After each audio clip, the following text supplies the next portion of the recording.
दोस्तों नमस्कार। Day and night academy के ज्ञानधारा क्लासरूम में आपका स्वागत है। आज मैं आप लोगों को संविधान के भाग 15 में निर्वाचन जो चैप्टर है इस भाग के बारे में पढ़ाऊंगा, जिसका वर्णन संविधान के अनुच्छेद 324 से 29 तक किया गया है। ये कुल 6 अनुच्छेद संविधान में निर्वाचन से संबंधित है, निर्वाचन व्यवस्था से संबंधित है, निर्वाचन आयोग से संबंधित है और इसके बारे में मैं आपसे चर्चा करूंगा और आप हमारे साथ वीडियो में बने रहिए। मैं आपको इससे संबंधित सारे प्रश्नों का समाधान करूंगा यहाँ पे, और आप जो है एक बार अगर इसे देखते हैं तो फिर सारे क्वेश्चन लगभग कॉम्पिटिटिव एग्जाम्स के आपको मिल जाएंगे। तो सबसे पहले आपको ये बताएं कि निर्वाचन व्यवस्था हमारे यहाँ कैसे होती है, कौन सा सिस्टम अपनाया गया है। तो आप सब जानते हैं कि भारत एक लोकतांत्रिक देश है और सभी लोकतांत्रिक देशों में जो चुनाव होता है, निर्वाचन होता है, इसी के आधार पर सरकारें गठित होती हैं। और भारत में भी निर्वाचन के आधार पर या चुनाव के आधार पर ही सरकार का गठन होता है, केंद्र सरकार का भी और राज्य की सरकारों का। तो वो चुनाव सरकार का गठन होता है, कौन सा सिस्टम अपनाया गया है? तो सिस्टम हमारे यहाँ पर 2 अपनाया गया है। पहला सिस्टम है first past the post system, या इसको आप हिंदी में कह सकते हैं पहले खंभा छूने का सिद्धांत। अर्थात विभिन्न जो उम्मीदवार हैं उनमें जो है एक प्रतिस्पर्धा होती है ज़्यादा सर्वाधिक वोट पाने की, और उस प्रतिस्पर्धा में जो सर्वाधिक वोट पा जाता है वो विजयी घोषित कर दिया जाता है। अर्थात जो पहले खंभा छू लेता है दौड़ में वही विजयी हो जाता है। तो ये सिस्टम हमारे यहाँ चल रहा है। और ये सिस्टम जो हमारे देश में लोकसभा का चुनाव होता है और जो राज्य की विधानसभाओं का जो चुनाव होता है, विधानसभा का जो चुनाव होता है, और साथ साथ जो स्थानीय निकाय हैं, स्थानीय निकाय लोकल बॉडीज़, यानी जो ग्राम पंचायत का जो चुनाव होता है या जो है नगर पंचायत का जो चुनाव होता है, नगर निगमों का चुनाव होता है, उसमें ये सिस्टम अपनाया गया है। दूसरा सिस्टम क्या है निर्वाचन का? दूसरा सिस्टम है प्रोपोर्शनल रिप्रेजेंटेशन सिस्टम, आनुपातिक प्रतिनिधित्व प्रणाली। इस प्रणाली को भी हमारे यहाँ पर अपनाया गया है। यह प्रणाली एक तरह की ऐसी प्रणाली है जो अनुपात के आधार पर नियुक्त करती है। इसमें एकल संक्रमणीय मत प्रणाली हमारे यहाँ प्रचलित है, सिंगल वोट ट्रांसफरेबल सिस्टम, एकल मत प्रणाली, एकल सिंगल वोट ट्रांसफरेबल सिस्टम। इसको आप इस तरह से कह सकते हैं सिंगल वोट ट्रांसफरेबल सिस्टम। इस सिस्टम में अनुपात के आधार पर एक आदमी को चुना जाता है या कई आदमी को चुना जा सकता है, जैसे पदों की संख्या होती है, और उसी के आधार पर, अनुपात के आधार पर जो है चुने जाते हैं। इस तरह का जो चुनाव हमारे यहाँ होता है उसको राज्यसभा के चुनाव में इस सिस्टम को अपनाया गया है। और जो विधान परिषद हैं राज्यों में, विधान परिषद के चुनाव में भी इस सिस्टम को अपनाया गया है। साथ ही राष्ट्रपति के चुनाव में और उपराष्ट्रपति के चुनाव में भी इस सिस्टम को हमारे देश में अपनाया गया है। ये 4 चुनावों में इस प्रोपोर्शनल रिप्रेजेंटेशन सिस्टम के आधार पे चुनाव होता है। तो ये तो चुनाव की व्यवस्था हो गई। अब आपको हम बताएंगे कि संविधान में ये कौन कराता है, इस काम को कौन संपादित करता है। तो संविधान द्वारा एक निर्वाचन आयोग की व्यवस्था की गई है। अनुच्छेद 324 में निर्वाचन आयोग की व्यवस्था की गई है, और ये जो निर्वाचन आयोग होता है, इसी आयोग के द्वारा ये सभी चुनाव जो मैंने आपको बताए हैं ये संपादित कराए जाते हैं। इसमें लोकल बॉडीज जो होती हैं उनका चुनाव निर्वाचन आयोग न करा करके राज्य निर्वाचन आयोग कराता है, जिसका जिक्र जो है 324 में ना हो करके अनुच्छेद 243 में उसका जिक्र किया गया है। उसके द्वारा स्थानीय निकायों का चुनाव कराया जाता है। तो ये तो हो गया 324। 324 अनुच्छेद में निर्वाचन आयोग में कौन कौन लोग जो है कैसे नियुक्ति होती है, आयोग के अध्यक्ष की, मुख्य चुनाव आयोग मुख्य निर्वाचन अधिकारी की नियुक्ति कैसे होती है, मुख्य चुनाव आयुक्त की, और फिर सहायक चुनाव आयुक्त की नियुक्ति कैसे होती है, ये अब आपको समझना है। तो सबसे पहले आपको ये जानना चाहिए कि संविधान के 324 अनुच्छेद में ये जो है व्यवस्था की गई है कि मुख्य निर्वाचन आयुक्त के अतिरिक्त अन्य आयुक्त जो राष्ट्रपति उचित समझे और जिसकी सलाह संसद दे, उतनी संख्या में आयुक्त नियुक्त किए जा सकते हैं। अर्थात एक मुख्य निर्वाचन आयुक्त के अलावा अन्य आयुक्त भी इसमें नियुक्त किए जा सकते हैं। अगर हम संख्या की बात करें तो ये क्लियर होना चाहिए कि 16 अक्टूबर 1989 से पहले 16 अक्टूबर 1989 से पहले हमारा जो निर्वाचन आयोग था वो एक सदस्यीय था। ये एक सदस्यीय निर्वाचन आयोग था, मतलब निर्वाचन आयोग एक सदस्यीय था 16 अक्टूबर 1989 के पहले। फिर ये आवश्यकता महसूस की गई और इसमें 2 सहायक निर्वाचन आयुक्त नियुक्त किए गए और इस तरह से यह 3 सदस्यीय बन गया। 3 सदस्यीय बन गया। अब ये 3 सदस्यीय कब तक बना रहा? ये 3 सदस्यीय बना रहा 1 जनवरी 1990 तक, लगभग 2.5 महीने तक ये निर्वाचन आयोग 3 सदस्यीय बना रहा। इसके बाद इसमें ये प्रावधान हटा दिया गया। ये दोनों सदस्य जो इसमें थे सहायक के तौर पे, इनको हटा दिया गया और फिर ये पुनः एक सदस्यीय निर्वाचन आयोग बन गया। उसके बाद फिर 1 अक्टूबर 1993 को 1 अक्टूबर 1993 को पुनः 3 सदस्यीय निर्वाचन आयोग गठित किया गया।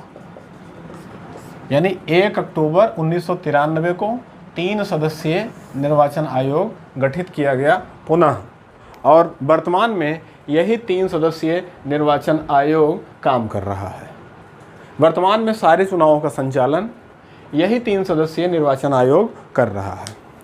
अब मैं चर्चा करूंगा कि इसकी नियुक्ति कैसे होती है, मुख्य निर्वाचन आयुक्त की और अन्य आयुक्त की नियुक्ति कौन करता है। तो ये सब आप सब जानते होंगे पहले से ही कि इन सब की नियुक्ति, तीनों की नियुक्ति किसके द्वारा होती है? राष्ट्रपति के द्वारा होती है। राष्ट्रपति मुख्य निर्वाचन आयुक्त की और साथ साथ अन्य जो सहायक आयुक्त हैं उनकी नियुक्ति करता है। अब इनकी नियुक्ति के बाद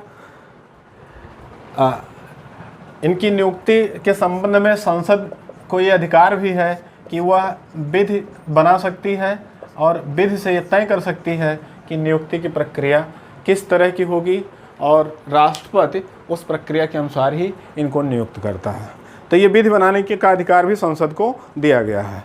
फिर इनका कार्यकाल, अगर हम कार्यकाल की बात करें तो इनका कार्यकाल होता है 6 वर्ष तक, नियुक्ति की तिथि से 6 वर्ष तक या अधिकतम 65 वर्ष की आयु पूरा करने तक।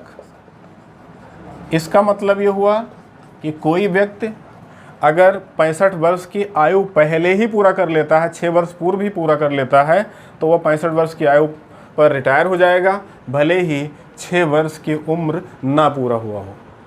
तो ये इन दोनों में से कोई एक कंडीशन पूरा करता है, वो जो है उसका कार्यकाल पूरा मान लिया जाता है। तो इस तरह से इसका एक कार्यकाल होता है।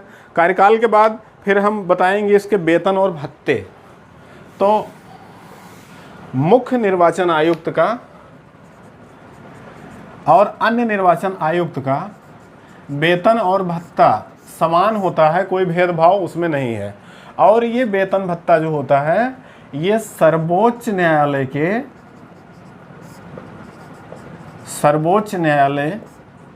के न्यायाधीश के समान होता है। यानी सर्वोच्च न्यायालय के न्यायाधीशों को जो वेतन और भत्ते मिलते हैं वही वेतन और भत्ते मुख्य निर्वाचन आयुक्त तथा अन्य निर्वाचन आयुक्तों को प्राप्त होते हैं। फिर हम बात करेंगे इनके जो है पद मुक्त के बारे में। पद मुक्त के बारे में बात करेंगे तो इनको पदमुक्त इनको कैसे, पदच्युत या पदमुक्त इनको कैसे किया जा सकता है, तो उसका तरीका यह है कि सर्वोच्च न्यायालय के न्यायाधीश जिस महाभियोग प्रक्रिया के द्वारा, जिस तरह की महाभियोग प्रक्रिया के द्वारा ये अपने पद से पदच्युत किए जाते हैं, उसी प्रक्रिया के द्वारा, उसी प्रक्रिया के समान ही प्रक्रिया ला करके इनको उनके पद से पदमुक्त किया जा सकता है। पदमुक्त का कार्य राष्ट्रपति करेगा और महाभियोग की प्रक्रिया संसद में चलाई जाएगी। तो इस प्रक्रिया के द्वारा राष्ट्रपति इनको पदमुक्त कर सकता है। अब फिर हम जो है बात करते हैं इनके कार्यों के बारे में। तो मुख्य निर्वाचन आयुक्त का कार्य क्या होता है ये थोड़ा सा समझना है, तो आप इसको हम क्रमशः बताएंगे। पहला कार्य जो मुख्य निर्वाचन आयुक्त का होता है वो होता है, संसद क्या करती है कि परिसीमन आयोग का गठन करती है। परिसीमन आयोग का गठन करती है। अब तक कुल 4 परिसीमन आयोग का गठन हो चुका है। तो ये जो परिसीमन आयोग गठित करती है, इसके द्वारा जो निर्वाचन क्षेत्र होते हैं, निर्वाचन क्षेत्र जो चिन्हित होते हैं, उनको चिन्हित करके और उनको फिर उनमें चुनाव को संचालित कराना, ये पहला काम होता है निर्वाचन आयोग का और मुख्य निर्वाचन आयुक्त का। मतलब कि परिसीमन आयोग, संसद ने जो परिसीमन आयोग बनाया है, आयोग में जो एक्ट, आयोग से संबंधित जो एक्ट है, उस एक्ट में जिस तरह का प्रावधान निर्वाचन क्षेत्रों को डिवाइड करने से, वितरण करने से संबंधित किया गया है, उसको लागू कराने का काम कौन करेगा? एक तरह से ये लागू, इस एक्ट को, इस संबंधी जो एक्ट होता है परिसीमन आयोग संबंधित, इसको लागू कराने का काम कौन करता है? निर्वाचन आयोग कराता है। इसके बाद जो मैंने एक बात बताया है कि ये 4 परिसीमन आयोग अब तक गठित हो चुका है। यह भी जानना जरूरी है कि ये चारों परिसीमन आयोग कब कब गठित हुए। तो पहला 1952 में गठित हुआ था, दूसरा परिसीमन आयोग, और ये परिसीमन आयोग हर बार की जनगणना जो होती है उसके बाद गठित होना था नए सिरे से। तो पहली बार 1951 की जनगणना के बाद में 1952 में गठित हुआ, और इसके बाद फिर दूसरा जो परिसीमन आयोग गठित हुआ वो 1962 में गठित हुआ, 61 की जनगणना के बाद। फिर इसी तरह से तीसरी बार परिसीमन आयोग 1971 में गठित हुआ, और 1971 में गठित होने के बाद में जो तीसरा परिसीमन आयोग था, 1976 में श्रीमती इंदिरा गांधी जी के नेतृत्व में परिसीमन आयोग को गठित करने का काम स्थगित करा दिया गया, और ये कहा गया कि अब ये 2000 ईस्वी तक कोई भी परिसीमन आयोग गठित नहीं होगा, क्योंकि सीटें 2000 तक के लिए फिक्स कर दी गई। लोकसभा की सीटें और राज्यसभा की सीटें फिक्स कर दी गई, और 2000 तक किसी परिसीमन आयोग का गठन नहीं किया गया। इसके बाद सन 2002 में जब श्री अटल बिहारी वाजपेयी जी की सरकार थी, तो ये 2002 में परिसीमन आयोग का गठन हुआ, और उन्होंने क्या किया कि एक संविधान संशोधन के द्वारा सन 2026 ईस्वी तक लोकसभा की सीटें फिक्स कर दी। इसलिए 2002 के बाद अब तक 2020 तक, जून 2020 तक किसी भी परिसीमन आयोग का गठन नहीं हुआ है, और 26 तक अभी नहीं होगा। तो ये परिसीमन आयोग हो गया, और इस परिसीमन आयोग के द्वारा जो निर्णय लिया जाएगा वो एक तरह से निर्वाचन आयोग का निर्णय माना जाता है। अब मैं दूसरा काम इसकी मैं चर्चा करूंगा। दूसरा काम इसका क्या है? दूसरा काम यह है कि निर्वाचन आयोग निर्वाचक नामावली तैयार करता है। निर्वाचक नामावली, जिसको हम मतदाता सूची भी कहते हैं, ये मतदाता सूची तैयार करता है। और न केवल तैयार करना इसका काम है, बल्कि उसका समय समय पर संशोधन करना भी इसका काम है। कुछ नए मतदाता जो 18 वर्ष की आयु पूरा कर लेते हैं, उनका नाम डालना, और जो लोग जो है स्वर्गीय होते रहते हैं, मृतक होते रहते हैं, उनका नाम हटाना, इस तरह के संशोधन वाले कार्य इनका तैयार करना इनका दूसरा काम होता है। इसके बाद फिर जो विभिन्न प्रकार के चुनाव की जो तिथि होती है, विभिन्न प्रकार के जो चुनाव होते हैं उनकी चुनाव तिथि तथा समय सारणी या स्कीम, समय सारणी, ये तय करने का काम कौन करता है? ये तय करने का काम भी किसका होता है? निर्वाचन आयोग का होता है। तो निर्वाचन आयोग तीसरा जो महत्वपूर्ण काम करता है, ये सभी चुनाव कब कब होने हैं उसकी समय सारणी भी तय करता है, उसकी तिथि तय करता है और उसको संचालित कराता है। तो ये इसका तीसरा महत्वपूर्ण कार्य है। और इसका अगला कार्य ये है कि जितने राजनीतिक दल हैं, चाहे वो क्षेत्रीय राजनीतिक दल हों, चाहे वो राष्ट्रीय राजनीतिक दल हों, सभी दलों को मान्यता देना। इसके बाद दूसरा काम इनका है चुनाव चिन्ह का आवंटन करना, चुनाव चिन्ह देना या चुनाव चिन्हों का आवंटन करना। और फिर सभी के लिए, सभी राजनीतिक दलों के लिए समय समय पर एक जो है सभी राजनीतिक दलों के लिए एक तरह से आचार संहिता बनाना, आचार संहिता बनाना, ये काम भी निर्वाचन आयोग का प्रमुख कार्य होता है। इसके बाद ये जब चुनाव हो जाते हैं तो चुनाव संबंधित विवाद भी हो सकते हैं किसी तरह के। तो जो चुनाव संबंधी विवाद होते हैं उस संबंध में उसका निस्तारण करना भी इसका प्रमुख काम होता है। चुनाव संबंधी विवादों का निस्तारण, ये प्रमुख कार्य, ये 5 इसके प्रमुख कार्य होते हैं। इसके अलावा भी चुनाव से संबंधित छोटे मोटे और भी कार्य होते हैं।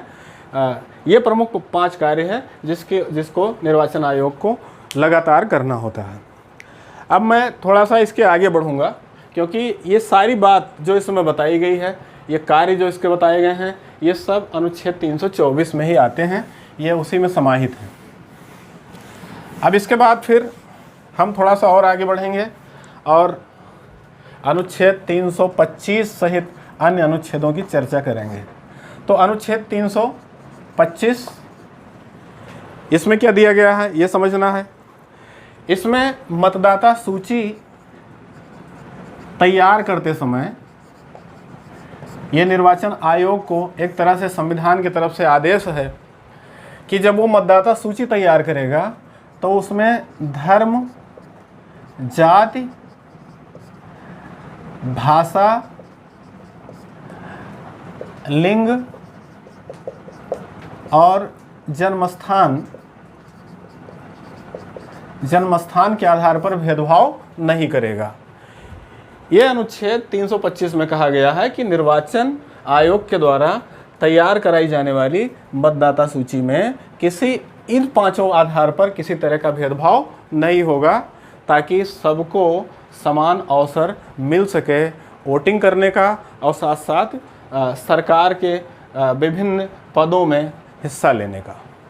ये जो है ये महत्वपूर्ण अधिकार एक तरह से हमको मिला हुआ है इसी के तहत कि हमारा मतदाता सूची में नाम शामिल जब होगा तो इस तरह का भेदभाव नहीं होगा, ये हमें एक अधिकार मिला हुआ है। और दूसरी तरफ एक तरह से निर्वाचन आयोग को ये जिम्मेदारी दी गई है कि इस तरह का भेदभाव ना होने पाए। तो ये 325 अनुच्छेद है। इसके बाद अनुच्छेद 326 की हम चर्चा करेंगे। अनुच्छेद 326, अनुच्छेद 326 में वयस्क मताधिकार के आधार पर, वयस्क मताधिकार के आधार पर लोकसभा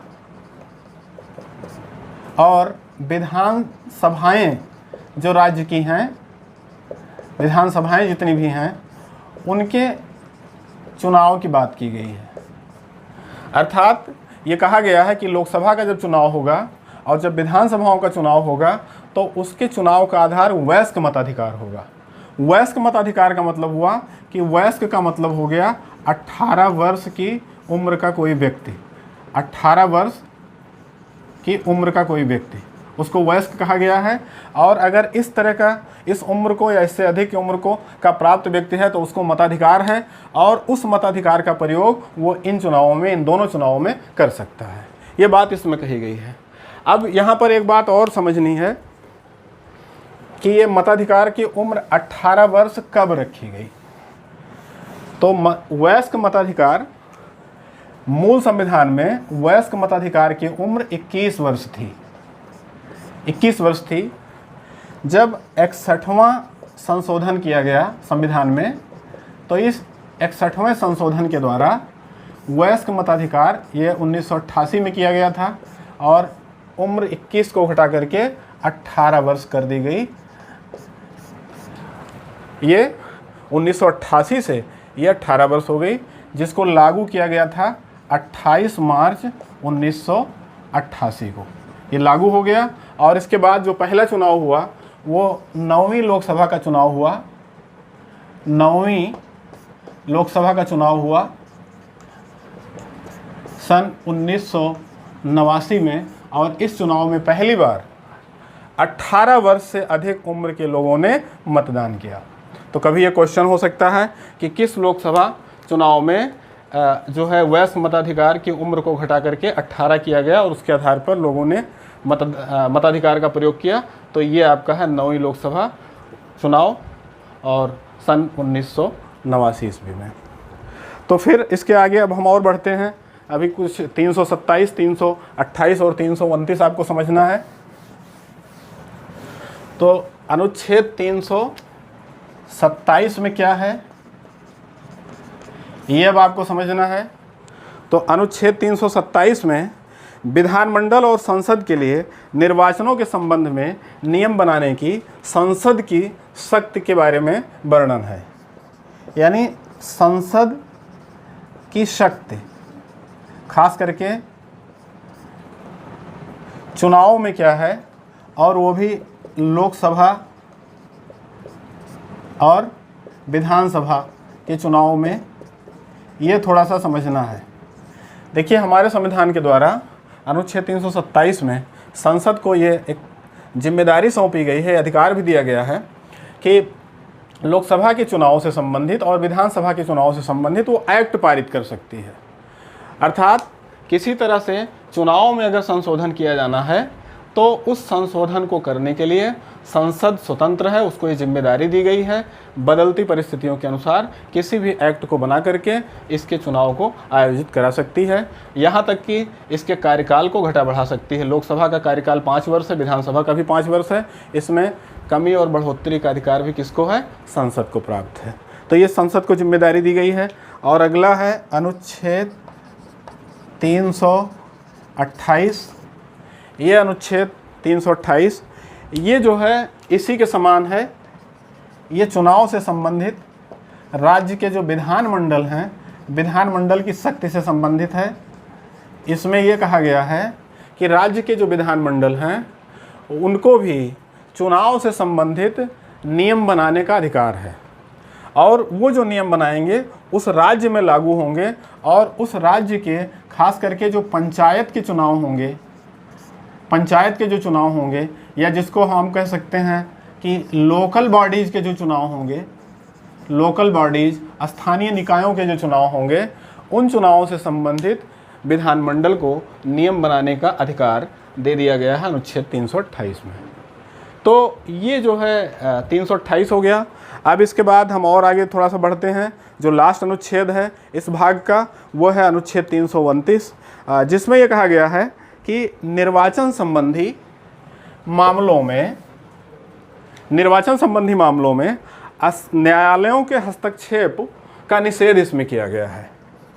यानी अनुच्छेद 329 में ये कहा गया है कि निर्वाचन संबंधी जो विवाद होगा, जितने भी विवाद होंगे, चाहे लोकसभा सदस्य से संबंधित हो, विधानसभा सदस्य संबंधित हो, राष्ट्रपति संबंधी निर्वाचन हो, उपराष्ट्रपति संबंधी निर्वाचन हो, विधान परिषद संबंधी निर्वाचन हो, इन सारे निर्वाचनों में जो विवाद होगा उस विवादों में हस्तक्षेप करने का काम न्यायालयों को नहीं दिया गया है, ना तो हाई कोर्ट को दिया गया है, ना ही सुप्रीम कोर्ट को दिया गया है। सुप्रीम कोर्ट को ये प्रथम दृष्टया सारे के सारे विवाद निर्वाचन आयोग के द्वारा ही तय किए जाएंगे। हालांकि उसके द्वारा जब न्यायिक कार्य किया जाएगा तो उस न्यायिक पीठ जो गठित होती है उस पीठ के खिलाफ जो अपील होती है वो सुप्रीम कोर्ट में की जा सकती है। तो सुप्रीम कोर्ट केवल अपील सुन सकता है, चुनाव संबंधी विवादों का स्वयं जो है हस्तक्षेप नहीं कर सकता है। तो ये हस्तक्षेप का वर्जन इसमें किया गया है। यद्यपि सभी चुनावों की समीक्षा बाद में सुप्रीम कोर्ट इस आधार पर कर सकता है कि उसका निस्तारण पहले किया जा चुका है और उसमें भेदभाव किया गया है। इस आधार पे केवल अपीलें सुन सकता है, बाकी किसी तरह का पहले से हस्तक्षेप किसी भी न्यायालय को निर्वाचन में नहीं करना है। तो ये भाग 15 हमारा पूरा होता है और इससे संबंधित जो व्यावहारिक क्वेश्चन हैं, जो राजनीतिक दल हैं, विभिन्न राजनीतिक दल, जैसे राष्ट्रीय दलों की अगर हम बात करें तो 7 राष्ट्रीय दल हैं, और इसके बाद फिर अगर हम क्षेत्रीय दलों की बात करें तो हर राज्यों में तमाम सारे मान्यता प्राप्त क्षेत्रीय दल हैं। उनका चुनाव चिन्ह कैसे आवंटित होता है, कब स्थापित किए गए, उसके अध्यक्ष कौन हैं, और उनके उस संबंधी विभिन्न चुनावों से संबंधित एक और वीडियो इसके जस्ट बाद में हम अपलोड कर रहे हैं, जिसको आप इसके बाद देख सकते हैं। धन्यवाद।